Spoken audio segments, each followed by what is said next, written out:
Hi! Sunday special menu mutton கொஞ்சம், ஈரல் செவரட்டி கொஞ்சம் வாங்கிட்டு வந்திருந்தாங்க. ஈரல் செவரட்டி வந்து ஆல்ரெடி வறுவல் ரெசிபி ஷேர் பண்ணியிருக்கேன். பார்க்காதவங்க செக் பண்ணி பாருங்க. மட்டன குழம்பு வைக்கிறதுக்கு மஞ்சள் சீரகம் போட்டு வேக வச்சுக்கிறேன். இன்னைக்கு அரைச்சு தான் குழம்பு வைக்க போறோம். அதுக்கு வந்து 1 ஸ்பூன் மல்லி, 1/2 ஸ்பூன் சீரகம், 1/2 ஸ்பூன் சோம்பு, 1/2 ஸ்பூன் மிளகு, 5, 6 காஞ்ச மிளகா, அப்புறம் ஒரு பட்டை, அந்த கிராம்பெல்லாம் போட்டுக்கிறேன். அதுக்கப்புறம் சின்ன வெங்காயம், பெரிய வெங்காயம் போட்டுட்டு, கொஞ்சம் தக்காளி, தேங்காய், முந்திரி பருப்பு, கொஞ்சம் கருவேப்பிலை, கொத்தமல்லி எல்லாம் போட்டு நல்லா வதக்கிட்டு அரைச்சிக்கலாம்.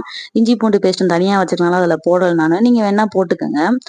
தாளிப்புக்கு பார்த்தீங்கன்னா, கொஞ்சம் சோம்பு, பிரிஞ்சி இலை போட்டுட்டு வெங்காயம், பச்சை மிளகா, கருவேப்பிலை, இஞ்சி பூண்டு பேஸ்ட்லாம் போட்டு நல்லா தாளிச்சுட்டு, அதில் இந்த அரைச்ச மசாலாவை தூக்கி ஊற்றி ஒரு கொதி வரவும் கறியை சேர்த்துக்கலாம்.